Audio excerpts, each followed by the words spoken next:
You are listening to Christian America Ministries Worldwide, a weekly shortwave radio program and online podcast dedicated to uncensored, politically incorrect biblical teaching. To learn more about Christian America Ministries, visit our website, christianamericaministries.org. And now the broadcast.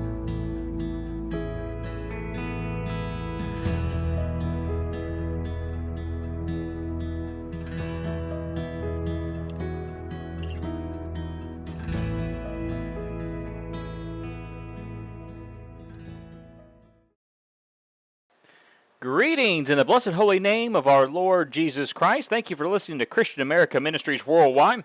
I'm your host, Matthew Dyer, and we are broadcasting around the world on shortwave radio this evening and over the internet at our YouTube channel, Christian America Ministries, as well as our Spotify channel under the same name. If you're listening to us on shortwave radio this evening, we'd love to hear a reception report from you. You can do that by going to our website, christianamericaministries.org, and letting us know how and where you're listening in the world. That helps out a great deal. And for our shortwave radio audience, we will be picking up another frequency on WWCR starting on June 7th. And it is going to be on frequency 4840 at 12 a.m. Central Standard Time on Saturday morning. So basically, it's the very first broadcast on Saturday on WWCR on 4840. And even though that's late here in Central Standard Time, that is late evening on the West Coast, and it is early morning in Europe. So that's why I picked that broadcast frequency. It's actually a very good frequency on that station. And a lot of people listen to the broadcast before and after that time slot. So keep that in your prayers, and if you do listen to us on that frequency using your shortwave, please reach out to us and let us know you did. It helps out a great deal. In this broadcast, I will be continuing our series we've been doing on Bible translations. It's kind of a loose series. Just each week we've been discussing a different Bible translation and different facts and things to do with Bible translations in general. And in this week, I'm going to be examining Bible translations that have a very low view of Christ, or try to diminish, or in some cases take away the deity of Jesus. Now, the translations I'm going to mention in this broadcast and I'll be covering, I do not recommend. Even though some of these translations will render other passages not dealing with the deity of Christ better than maybe another translation that you're thinking of. And when a translation goes out of its way to diminish or take away the deity of Jesus, I don't think you should use it. I don't think it should be used for Bible study because of the importance of that doctrine. Because those who attack the deity of Christ or diminish him and have a low Christology, is a word that is used in theological circles, when they go out of their way to do that, you need to ask why. Why do they have to do that? And the reason is in order to take away the deity of Christ and teach that it is not true, you have to first start ripping pages out of your Bible. This happens time and time again. They have to start saying, well, these 40 verses are corrupt. This whole Bible translation is corrupt. And if you bring up another one, it just keeps on going over and over in the same thing. They keep repeating themselves, and they end up having to create their own translation. This has happened for a very long time, and we'll discuss that in this broadcast. And when I started putting this broadcast together, I discovered it's no new thing for those that deny the deity of Jesus, or in other words, deny that Jesus Christ is God in the flesh, to create their own translations in order to support their views. And the main reason for this is those who deny the deity of Christ have to change the Scriptures in order to get that across. And Christian America Ministries, this ministry, has put out a great deal of sermons and broadcast and written material on this subject. We even hosted a debate last year on this subject, defending the deity of Christ. And you can go back and listen to all those. I also wrote a book titled, Is Jesus God or a God?, which is in its second edition. I put the second edition out just this year, adding a chapter on the virgin birth, and every time I think about it, I probably need to do a third edition too, because there's always some other point they throw out that needs to be answered that tries to trip people up. So At some point, there probably will be a third edition to that as well. And you can read that for free at my website, ChristianAmericanMinistries.org. And if you are listening to us on shortwave radio this evening and send a reception report in, I'll send you a free copy of it as long as you're in the United States. And if you're outside the United States, I'll send you a PDF copy free of charge. Well, the first translation I want to view or examine and mention in this broadcast is the Belsham's Unitarian New Testament.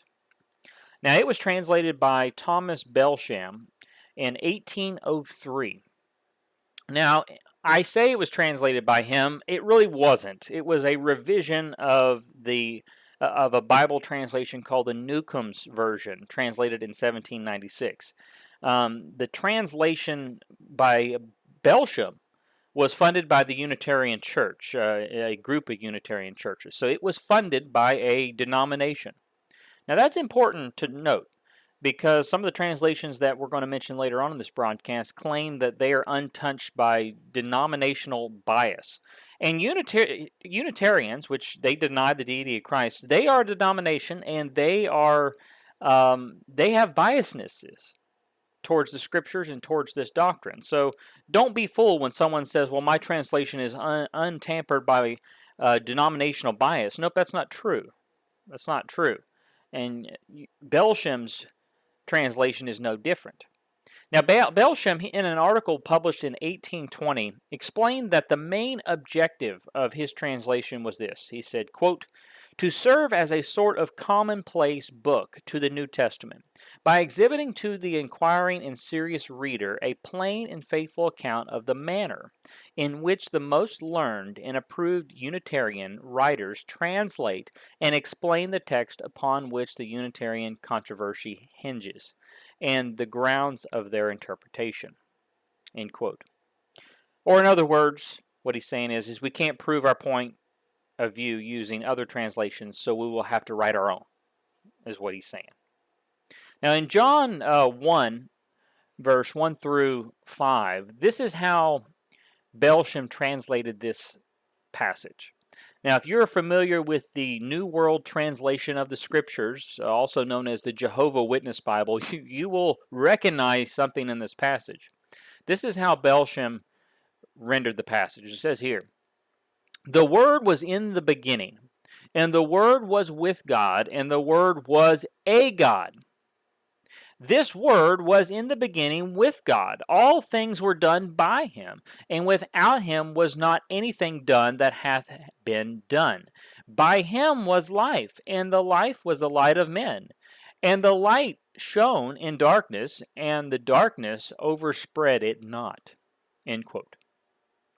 Now, there is zero textual proof to put the letter A between was and God. Zero. It's just not there. Now, that changes the entire context of that passage. That one single letter. You go from the word was God to the word was a God, another God. Now, the New World Translation of the Scriptures, the Jehovah Witness Bible, famously did this. And before this broadcast, putting it together, I did not know that there was a translation this old that did the same thing as the Jehovah Witness Bible. I thought they were the first to have done it, but they were just copying someone else's work in that respect. Now, another translation is one put out by one who denies the deity of Christ. He's pretty well known in those circles, and his name's Anthony Buzzard. And his translation is called The One God, the Father, the One Messiah Translation. So you can kind of see where he's going with this. There is one God. I believe that fervently. And they would say that I do not, but there is only one true God, one. But he renders John 1 this way. Listen to this.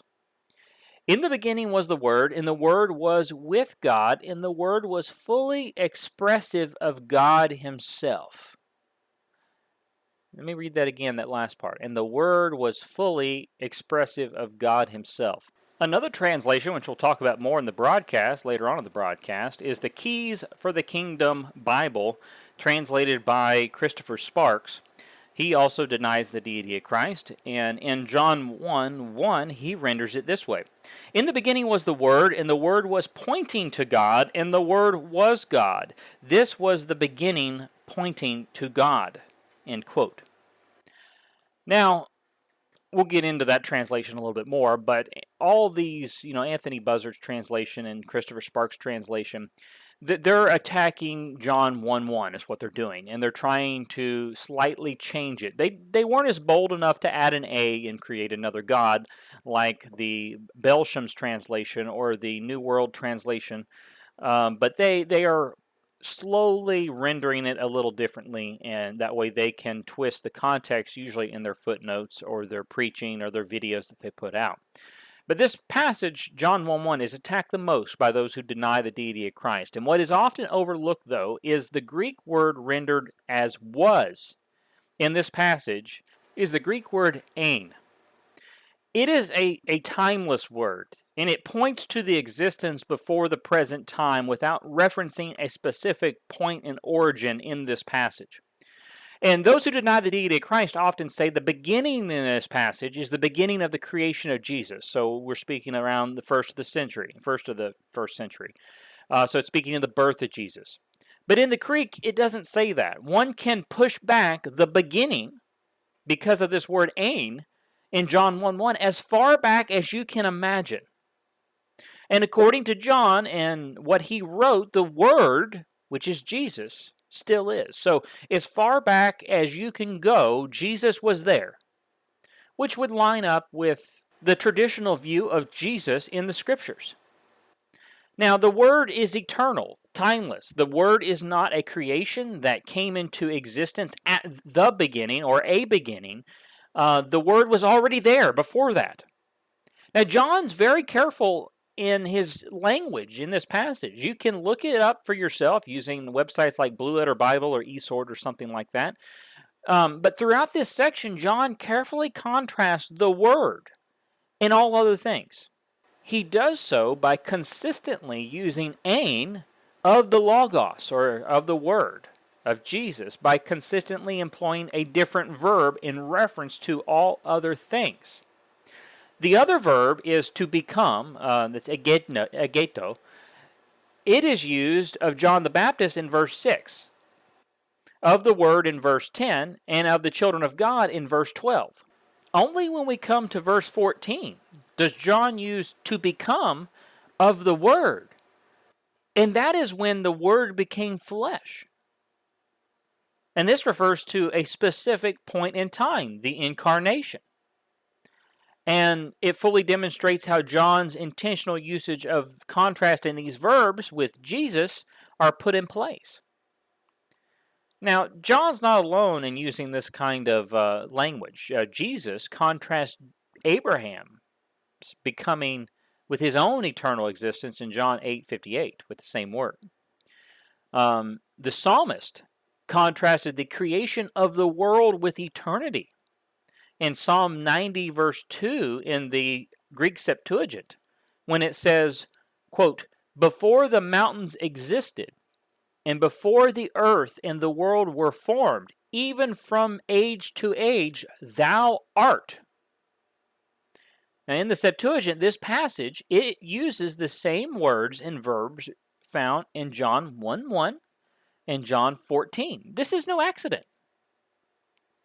So John 1:1 is clearly and plain as day saying, in the beginning was the Word, and the Word was with God, and the Word was God. And then if you go down to verse 14, it tells us who the Word is by saying, and the Word was made flesh and dwelt among us, or tabernacled among us, and beheld his glory. The glory as of the only begotten of the Father, full of grace and truth. How can something come down, was made flesh, and dwelt among us, tabernacled among us, if it did not exist before that? In this passage, the Word is Jesus, and the Word is God, and Jesus is God in the flesh. One God. Not three, not two, not four, not five, one God. Is that hard for our finite mind to understand and wrap our mind around? Yes, I imagine so. But if it wasn't, then God wouldn't be God. God never claimed to not be complicated and not be hard to understand. We don't understand God fully. And if God wants to come down in the flesh of a man, he can do so. But there's a lot of people out there want to say, well, no, he can't do that. He can't do that. Well, the scriptures say otherwise. Another translation I want to mention briefly, and it's hard to say it's a translation because it really isn't, but it is worth mentioning because it was around at the end of the 1700s, early 1800s, and that is the Jefferson Bible, and that is the Bible that was put together by Thomas Jefferson. Now, I want to mention this briefly because it has a very low Christology. And what this, and the reason I mention this is there's a lot of people that like Thomas Jefferson, and they claim to him to be a mighty Christian. But when you examine what he did with the scriptures, it says otherwise. What he did is he took a Bible, he cut it up, and he pasted sections of the Gospels in this Bible. And he left out all the miracles of Jesus, and he ended the Bible when Jesus went into the tomb and said nothing of his resurrection. And I was reading just last night about how he wrote Charles Thompson, who is the translator of the first English Septuagint. And he wrote Charles Thompson, I'm assuming in response to Charles Thompson's translation, and telling him about his translation and what he had done. And I can only imagine what Charles Thompson was thinking when he read that letter, because he had just translated the Greek scriptures into English along with the New Testament as well. And then Thomas Jefferson's telling him about this, copy and paste thing that he put together, and he left out all the miracles of Jesus. I can only imagine what he had thought. I don't know if he ever responded to him or not. The book that I was reading didn't say, but that's a translation, if you want to call it that, with a low Christology that was floating around at the end of the 1700s, early 1800s. Another translation I want to mention is one I mentioned just a little while ago. It's a newer translation, and it has a low Christology, at least in my opinion. And unlike all the other translations, excluding the New World Translation, this is a whole Bible. The Belsham translation was a New Testament only. The Anthony Buzzard was a New Testament only. So this one is a Old and New Testament, and it is the Keys of the Kingdom Bible by Christopher Sparks. Now, this Bible has grown in popularity in the past few years in certain small groups. To say that it is popular, I think, would be false. It is popular in certain small groups. So because of that, and because it's come to my attention several times over the past few years, I want to take time to examine how Mr. Sparks translated some key passages about Christ. The reason for this is Mr. Sparks denies the deity of Christ, like others mentioned in this broadcast.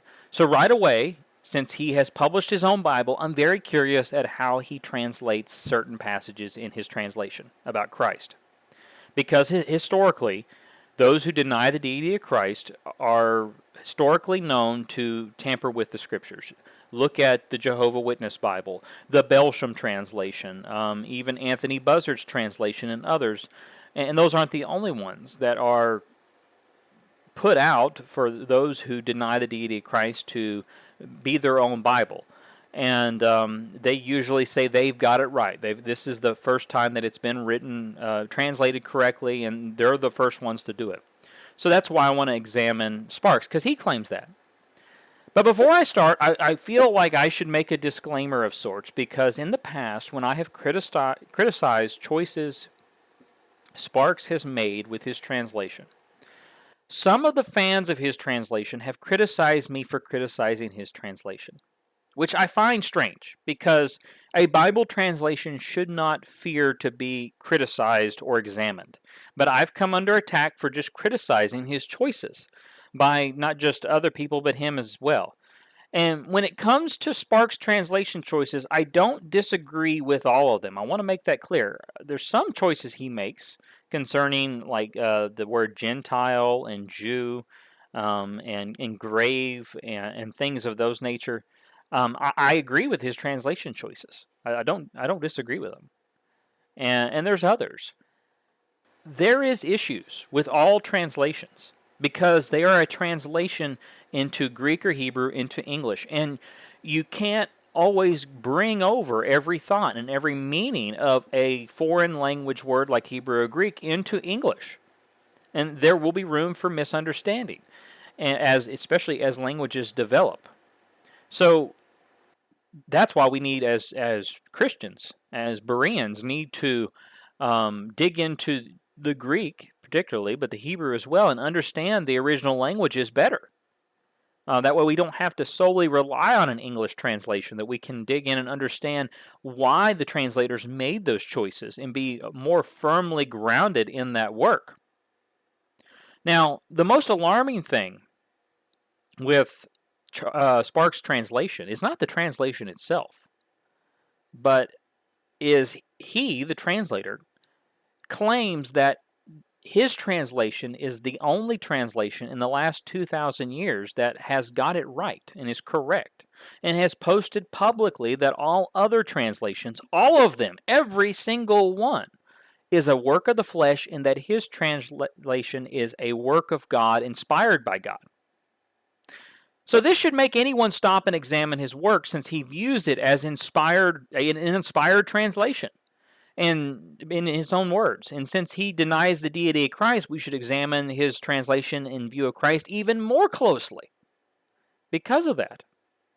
Now, the first scripture I want to look at is in Isaiah 9:6, which is a messianic passage about Christ, where the Hebrew word El Gabor appears, which is translated in most translations as mighty God.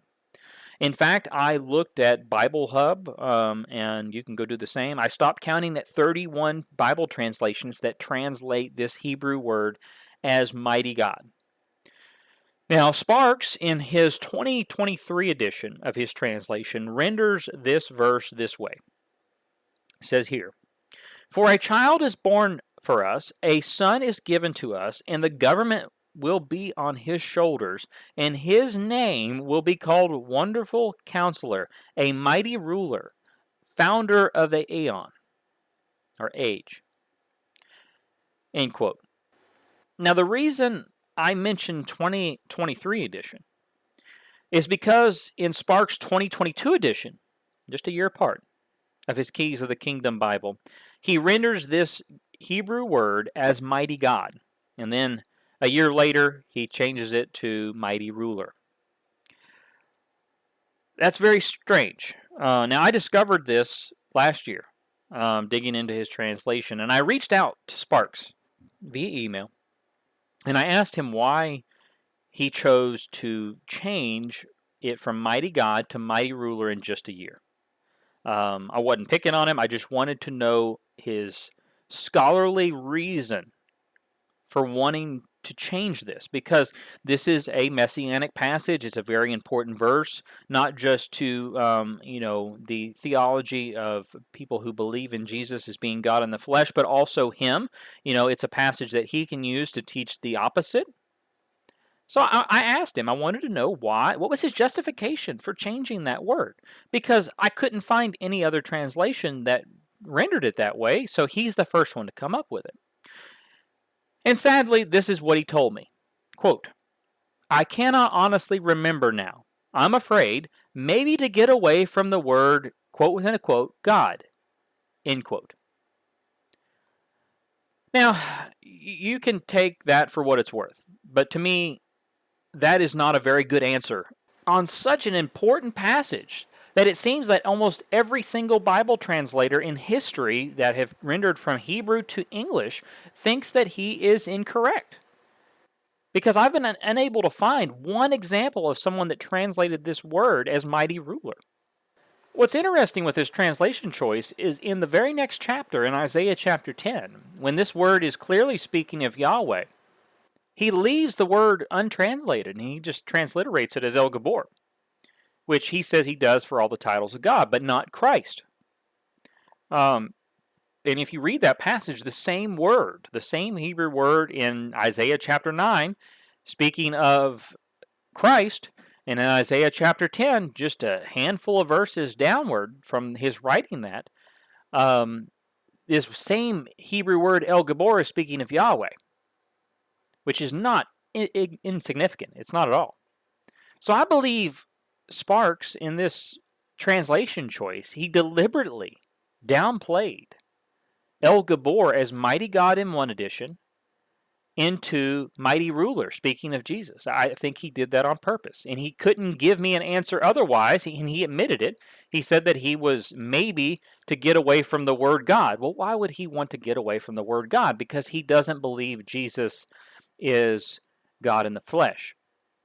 Now, we went back in that email conversation that I posted there. We went back and forth a few times, and he kept on going over to Colossians and John 1:1 and other places in the book of the Gospel of John, speaking of the Greek words, which I found very strange because he doesn't believe in the Greek Septuagint. So he doesn't think there is a Greek Septuagint. He thinks Origen wrote it. So all his work is on Hebrew.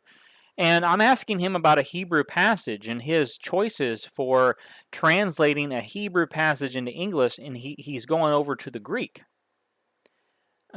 Which doesn't make much sense. I don't understand that. Maybe he can reach out to me and help me understand. Because I'm not attacking him, but I am criticizing his work. And I've tried to understand his translation choices in some of these, and it doesn't add up. It doesn't add up. The next verse I want to look at in his translation is Micah chapter 5, verse 2.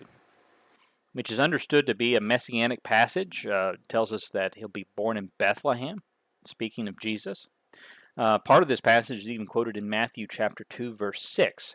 And in his translation here, he renders it this way, Micah chapter 5, verse 2. But you, Bethlehem of Ephrath, being least among the thousands of Judah, out of you will come for me one to become ruler in Israel, and his proceedings will be from of old time, from the days of the eon. End quote. Now that word eon there, aeon, is one that he's going to say that is in this passage means an age. So from the days of the age is how he's going to render that. That's why he translated it that way. Let me read it to you from the King James and a few other translations to give you some context of how other translations have chosen to render this passage. It says here in the King James, But thou, Bethlehem Ephrath, though thou be little among the thousands of Judah, yet out of thee shall he come forth unto me that is to be ruler in Israel, whose going forth have been from of old, from everlasting. The New American Standard, 1977, renders it this way. But as for you, Bethlehem Ephrath, too little to be among the clans of Judah, from you one will go forth for me to be ruler in Israel. His going forth are from long ago, from the days of eternity. Now, I want to read out of the Britain Septuagint. Now, please note, like I mentioned before, Sparks does not use the Septuagint in the Old Testament whatsoever. He does not use any Greek. He thinks that it is the Septuagint is a fabrication of Origen, if I'm not mistaken. And even though fragments of it have been found in the Dead Sea Scrolls long before Origen was even born, I don't know how he reconciles that. But anyway, he doesn't believe in the Septuagint. He refuses to believe that. I think in one video that he just said, I don't believe it. I don't believe it, over and over, never given an explanation why. But the Britain Septuagint renders this verse this way out of the Greek. Quote, And thou, Bethlehem, house of Ephrath, art few in number to be reckoned among the thousands of Judah. Yet out of thee shall one come forth to me, to be a ruler of Israel, and his going forth were from the beginning, even from eternity. Now the reason I bring up the Septuagint, and I realize Sparks doesn't use the Septuagint with his translation, I understand that, but the Greek counterpart to that Hebrew word that is translated as everlasting in the King James and most other translations is also in the, obviously in Micah chapter 5 verse 2 in the Septuagint, but in John chapter 6 verse 51, where Jesus says these words. Now listen, this is Jesus speaking. I am the living bread which came down from heaven. If any man eat of this bread, he shall live forever. There's that Greek word there. Same one in Micah chapter 5, verse 2. And the bread that I will give is my flesh, which I will give for the life of the world. End quote. Now, Sparks would render and understand Micah chapter 5 not to be speaking of eternity. So when it says, speaking of the Messiah here in this passage, that he whose going forth have been from of old, from everlasting, which has language very similar to John 1:1, I should add, he would render that like he does as aeon, meaning age. So he would render it and understand it to be from the days of the age. At least to my understanding, that's how he would do it. So it would be limited, not eternity, not everlasting, but it would be limited because he believes that Jesus came into existence for the very first time at his incarnation. Well, he doesn't believe in the incarnation, so it'd be at... The way I understand it is Sparks believes in adoptionism, that Jesus was born a man and then he became the Son of God at his baptism. I may be incorrect in that. I know some people that follow him do render it that way or believe that way. So my point here is he renders this passage this way to limit it. That way it's not in eternity. So it can't be rendered as the Messiah is coming from days of old or from eternity, or from everlasting. But if you do that, then here in John chapter 6, verse 51, this forever, the same Greek word used, you have to limit that as well. Not to mention, in this passage, it says, I am the living bread which came down from heaven. He doesn't say that he came into existence at his baptism. Rather, he says he came down from heaven. Now, Sparks renders this verse, John 6, verse 51, this way. I am the living bread come down from heaven. If anybody eats from this bread, he will live throughout the aeon. But the bread that I will give is my flesh, which I will give for the life of the world. End quote. Now, this rendering here of these words for age, Sparks speaks about in a footnote, or actually it's at the beginning of his translation. And in the Hebrew, it's the olam, and then its counterpart is the one there in John chapter 6, verse 51. But he chooses rather to translate it, to transliterate it into eon. And this is what he says. The Hebrew noun olam, meaning eon, age, eone, or age enduring, sometimes idiomatically, sometimes signifying everlasting, occurs 438 times in the Old Covenant writings. Its first occurrence is at Genesis 3:22, and so then in case he should stretch out his hand and so take from the tree of life and eat and live throughout the aeon. Aid is also used 17 times for aeon or age. These words must be translated according to context. End quote. So what Sparks is saying is the Hebrew word must only be translated according to the context they are given in. So in his translation, we're left up to his interpretation of the context on how he renders some of these words, which is understandable, him being the translator. That's why these things are important to examine.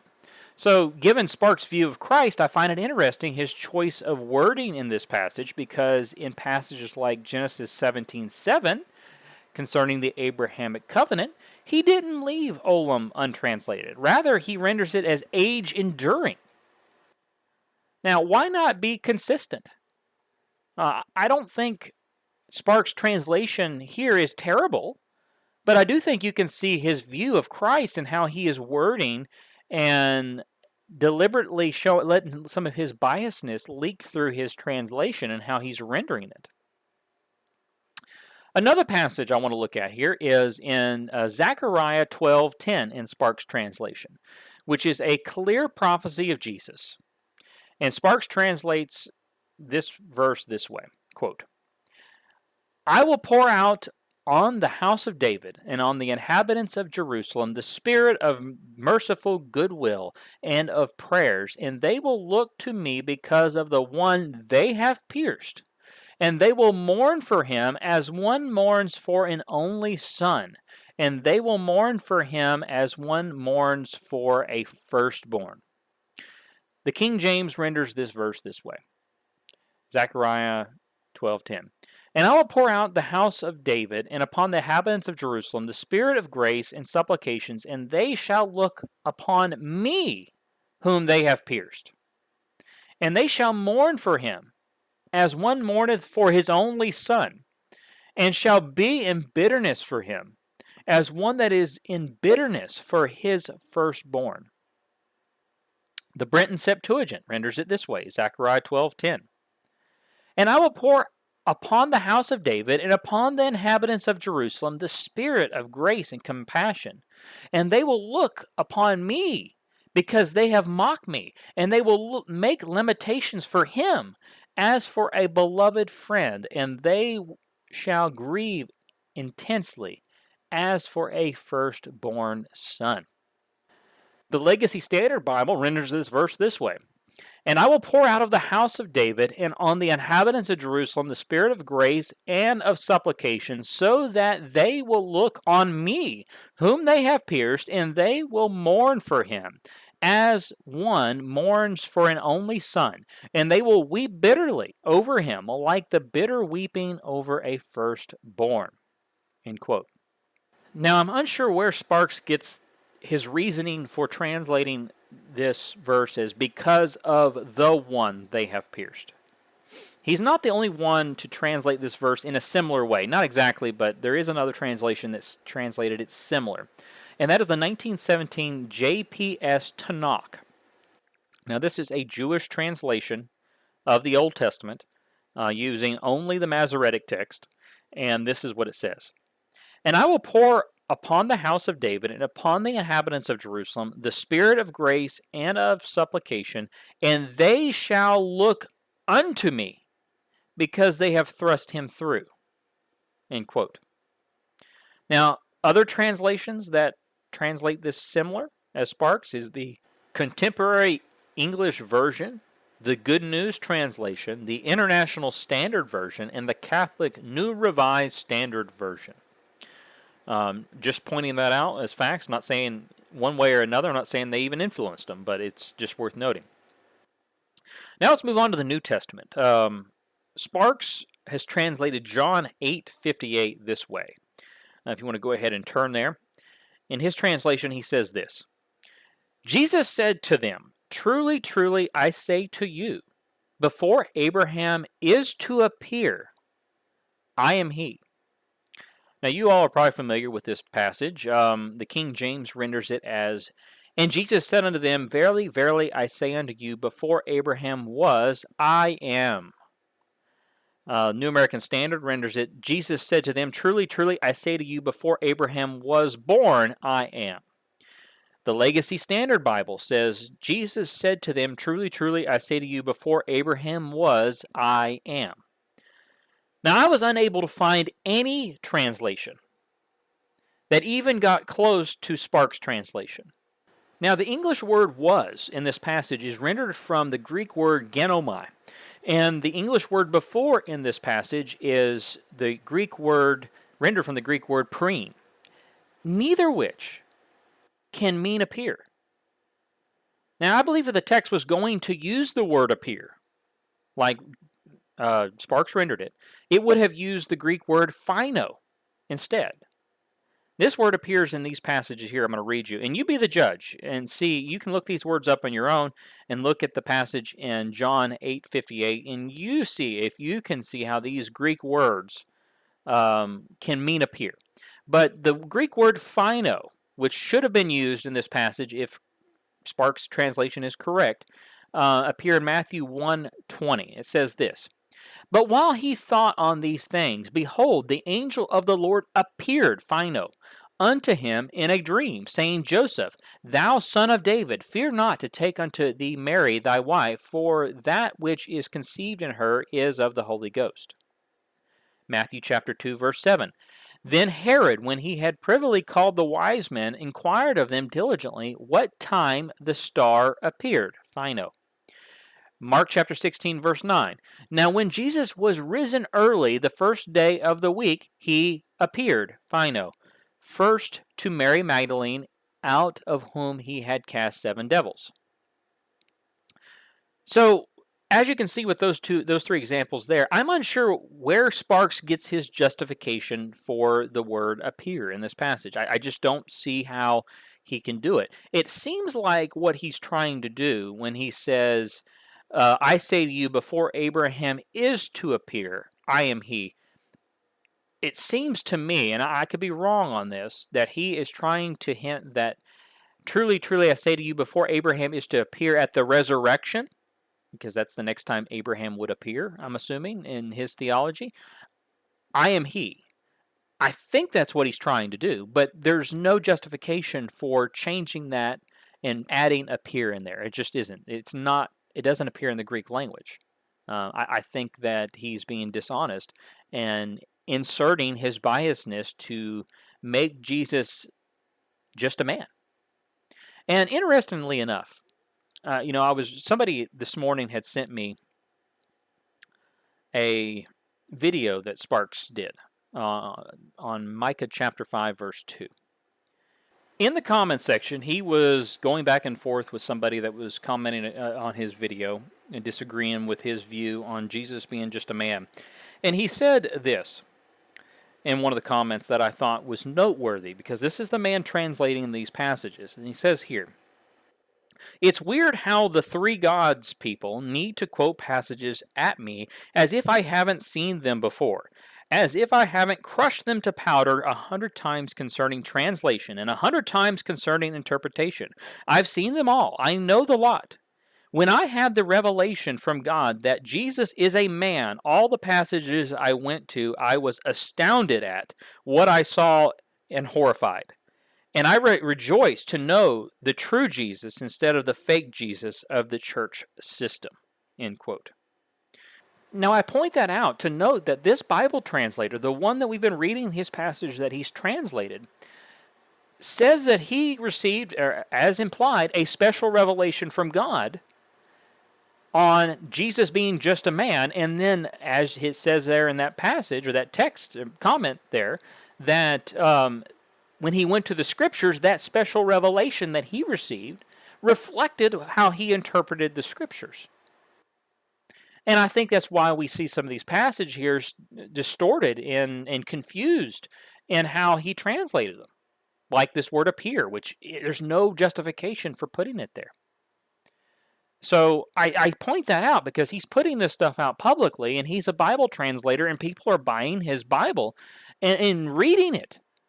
And then they're watching his videos, and people need to be aware of it. Let's now look at John chapter 10, verse 30 through 33, where Sparks renders this passage this way. It says here, quote, I and the Father are one. So the Judahites took up stones once again, so they might stone him.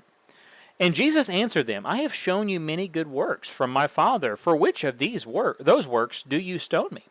The Judahites answered him, saying, Not for a good work do we stone you, but for blasphemy, because you, being a man, make yourself out a god. End quote. Now, I was unable to find any translation except one, which rendered verse 33 as saying, make yourself out a god. Now, I think this is significant, because if they're interpreting what he's doing as making himself out to be God in the flesh, which he was, that makes their accusation much more serious, rather than what they're accusing him of is just making him out to be some other god. Now, in this passage here, it's rendered in John chapter 10, verse 30 through 30, or verse 33, in the King James this way. The Jews answered him, saying, For a good work we stone thee not, but for blasphemy, because that thou, being a man, makest thyself God. The Legacy Standard Bible says this, The Jews answered him, For a good work we do not stone you, but for blasphemy, because you, being a man, make yourself God. The Charles Thompson translation of the New Testament renders it this way. The Jews answered him, saying, For a good work we are not about to stone thee, but for blasphemy, even thou, because thou, being a man, makest thyself God. The ESV. The Jews answered him, It is not for a good work that we are going to stone you, but for blasphemy, because you, being a man, make yourself God. And I could go on and on. The only one I was able to find that rendered this verse as a God was one translation. It was the Mace New Testament translated by Daniel Mace in 1729, which says this: "The Jews answered him, saying, It is not for any good work that we stone thee, but for blasphemy, inasmuch as you, being a man, pretend to be a god." Now, it's a little different there at the end, but it's still a god at the end. Now, I know very little about the Mace New Testament translation, other than he was criticized heavily in his day and age for making changes to the original language into English without any justification. Now, I'm not saying Sparks has done that, but from the Greek language, I have no clue how he has added a god in there. There's no justification in the Greek language to put an a there. Which I think is a small attempt for him to downplay that they were accusing him of being God, or throwing the accusation of blasphemy because he was claiming to be God in the flesh. And I've wrote about this. I put broadcast out on it over and over again. And I will say, out of everything that I put out on this ministry, even the things that are very unpopular, the most hate I get on any given subject is defending the deity of Christ, which amazes me. I can preach on the Israel message and Kinism and all those kinds of things, and I get more hate from people defending the deity of Christ than anything else. That speaks volumes. And a lot of the people that do that, a lot of people that are arguing that Jesus was just a man, that he was not God in the flesh, they go and they use the same arguments that Muslims, Jews, and Antichrist use. If you don't believe me, go and look up debates between those who affirm the deity of Christ and those that don't, against Muslims, Jehovah's Witnesses, Mormons, Jews. Their arguments are the same. I want to look at one other passage here in Sparks' translation. I think I've spent enough time in it here this evening. I want to look up Colossians chapter 1, verse 16. Now, this is one that I've preached on before. I did a verse-by-verse series through the entire book of Colossians.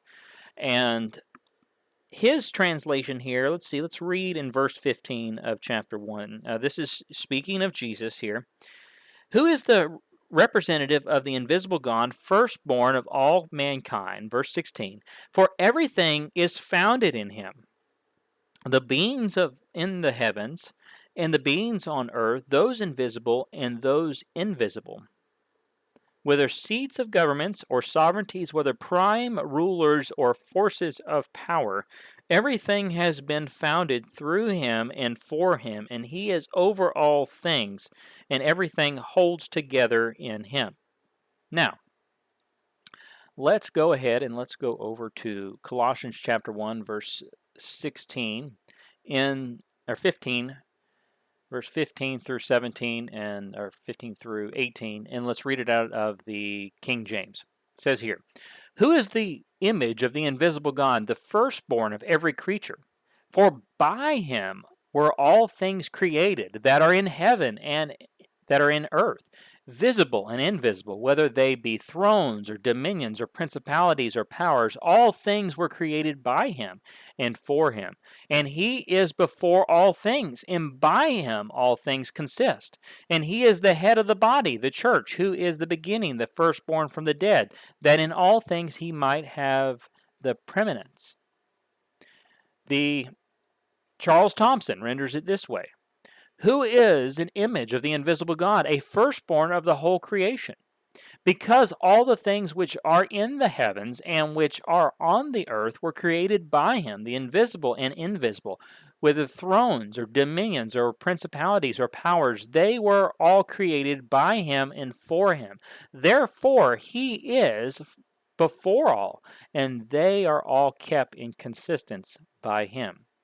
Now, the difference here between those two translations, and we could go on, we could look at the Geneva, the ESV, the New American Standard, the Legacy, but the difference here in these passages is he, instead of saying these things were, as the King James puts it, for by him were all things created, he says, for everything is founded by him. Now, this lines up with John 1, where it speaks in John, we'll read John 1:1 again and onward. In the beginning was the Word, and the Word was with God, and the Word was God. The same was in the beginning with God. Verse 3, all things were made by him, and without him was not anything made that was made. Now, this isn't very complicated. In the beginning was the Word, the Logos. And the Logos was with God, and the Logos was God. Now, for those that don't know, the Greek word Logos there is rendered into Word. Okay, the same was in the beginning with God. Verse 3, all things were made by him. By who? By God. By the Word, which are one and the same. And without him, God, the Word, was not anything made that was made. In him was life, and the life was the light of men. And the light shineth in the darkness, and the darkness comprehended it not. There was a man sent from God, whose name was John, speaking of John the Baptist, or the Immerser. Verse 7, the same came for a witness, to bear witness of the light, that all men through him might believe. He was not the light, but he was sent to bear witness of that light. That was the true light, which lighteth every man that cometh into the world. He was in the world, and the world was made by him, and the world knew him not. And he came unto his own, and his own received him not.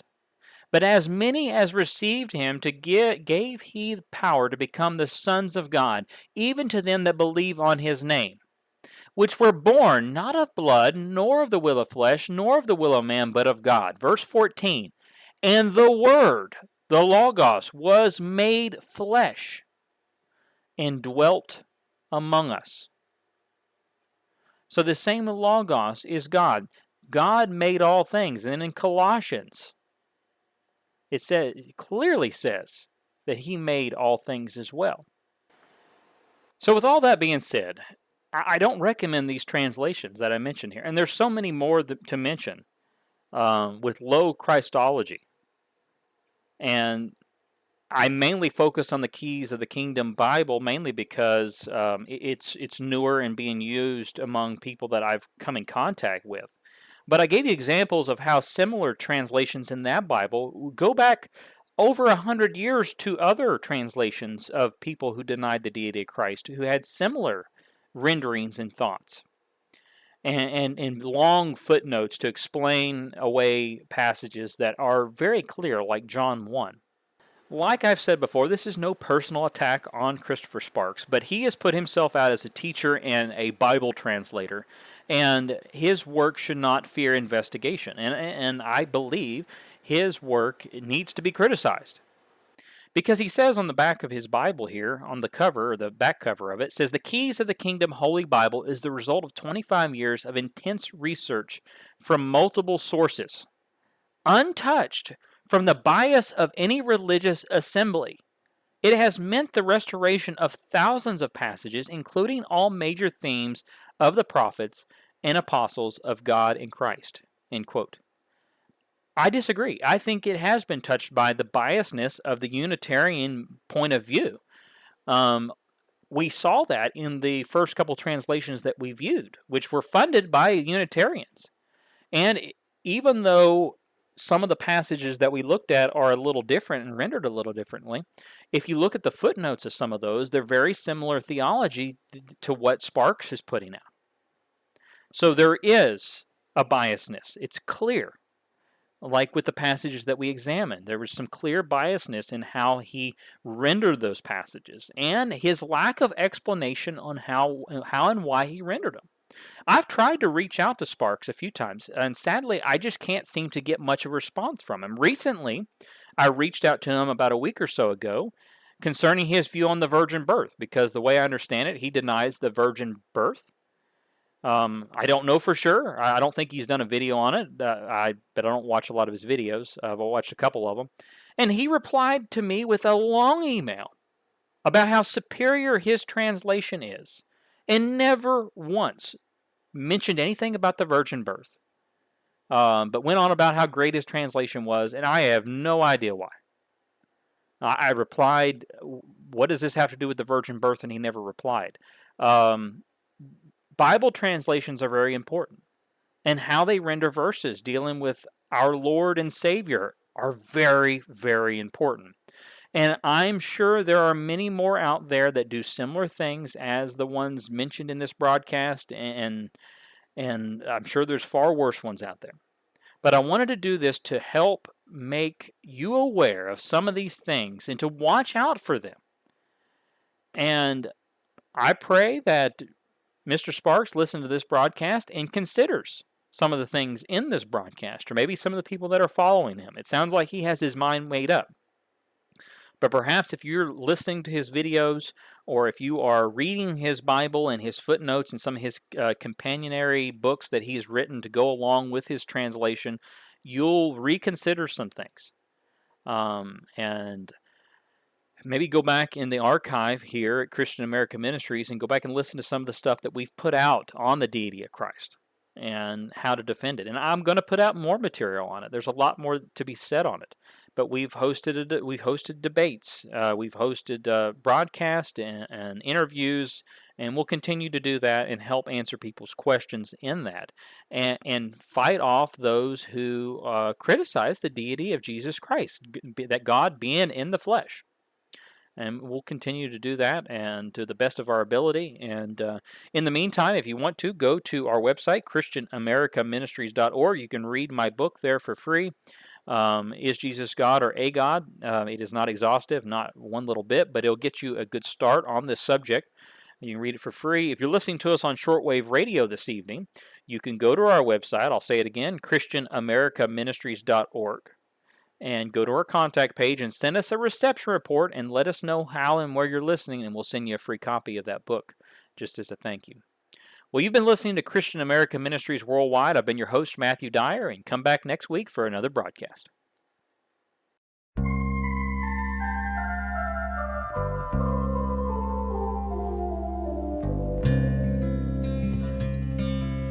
None are so hopelessly enslaved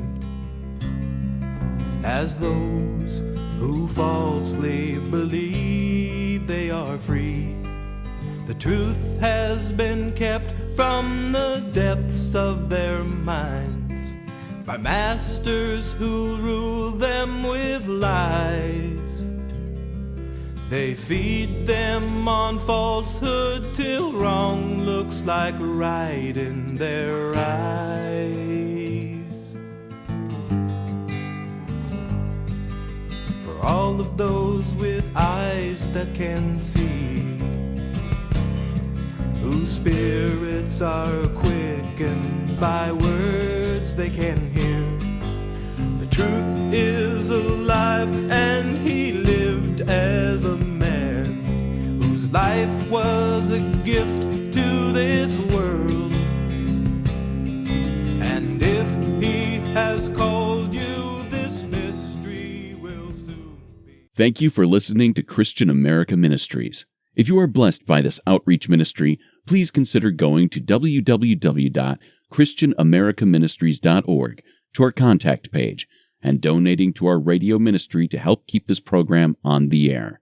We appreciate your support.